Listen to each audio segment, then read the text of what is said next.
आप सभी को बैकुंठ चतुर्दशी की बहुत सारी शुभकामनाएं। आज आप सुनेंगे बैकुंठ चतुर्दशी की 3 कथाएं। कार्तिक शुक्ल पक्ष चतुर्दशी को यह व्रत मनाया जाता है। इस तिथि को बैकुंठवासी भगवान विष्णु की विधिवत पूजा करके तथा स्नान आचमन करके मन से धूप दीप चंदन आदि सुगंधित पदार्थों से आरती करें। एक बार नारद जी पृथ्वी लोक से घूमकर बैकुंठ धाम पहुँचते हैं। भगवान विष्णु उन्हें आदरपूर्वक बिठाते हैं और प्रसन्न होकर उनके आने का कारण पूछते हैं।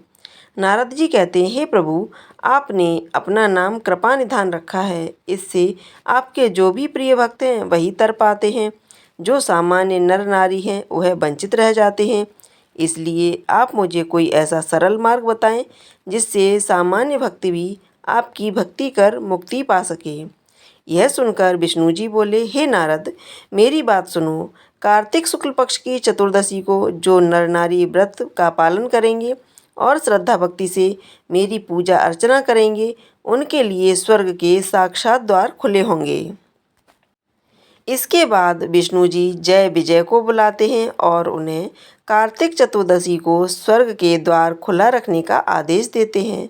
भगवान विष्णु कहते हैं कि इस दिन जो भी भक्त मेरा थोड़ा सा भी नाम लेकर पूजन करेगा वह वैकुंठ धाम को प्राप्त होगा।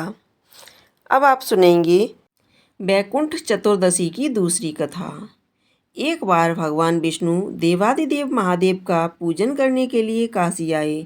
वहाँ मणिकर्णिका घाट पर स्नान करके उन्होंने 1000 स्वर्णकमल पुष्पों से भगवान विश्वनाथ के पूजन का संकल्प किया। अभिषेक के बाद जब वे पूजन करने लगे तो शिवजी ने उनकी भक्ति की परीक्षा के उद्देश्य से एक कमल पुष्प कम कर दिया। भगवान श्री हरि को पूजन की पूर्ति के लिए 1000 कमल पुष्प चढ़ाने थे। एक पुष्प की कमी देखकर उन्होंने सोचा, मेरी आँखें भी तो कमल के ही समान हैं। मुझे कमल नयन और पुंडरीकाक्ष कहा जाता है।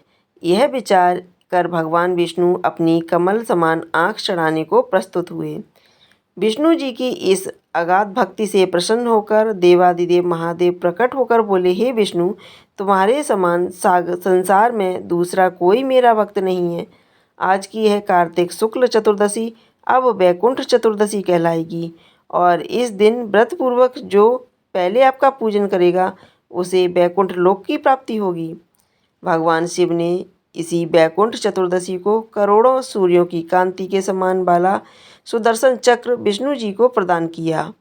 शिव जी तथा विष्णु जी कहते हैं कि इस दिन स्वर्ग के द्वार खुले रहेंगे।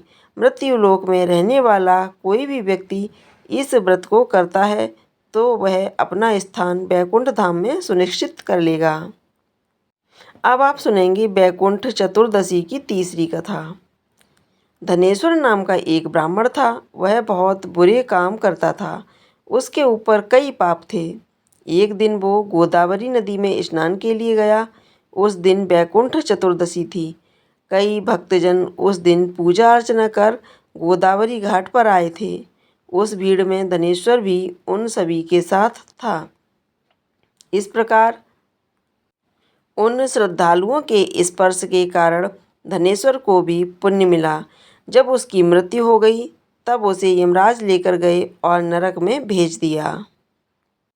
तब भगवान विष्णु ने कहा, यह बहुत पापी है, पर इसने बैकुंठ चतुर्दशी के दिन गोदावरी स्नान किया और श्रद्धालुओं के पुण्य के कारण इसके सभी पाप नष्ट हो गए, इसलिए इसे बैकुंठ धाम मिलेगा।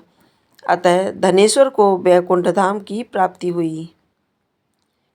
विष्णु भगवान की जय, भोलेनाथ की जय। अगर आपको यह कथाएं पसंद आई हों तो कमेंट बॉक्स में जा कर के विष्णु भगवान की जय, भोलेनाथ की जय अवश्य लिखिएगा। साथ ही साथ इस वीडियो को लाइक कीजिएगा, शेयर कीजिएगा। अगर अभी तक आपने हमारे चैनल को सब्सक्राइब नहीं किया है तो चैनल को सब्सक्राइब करके बेल आइकन को अवश्य दबा दीजिएगा। इससे आगामी आने वाले त्योहारों की वीडियो की नोटिफिकेशन आपको समय से मिल सके, इसलिए बेल आइकन को अवश्य दबा दीजिएगा। धन्यवाद।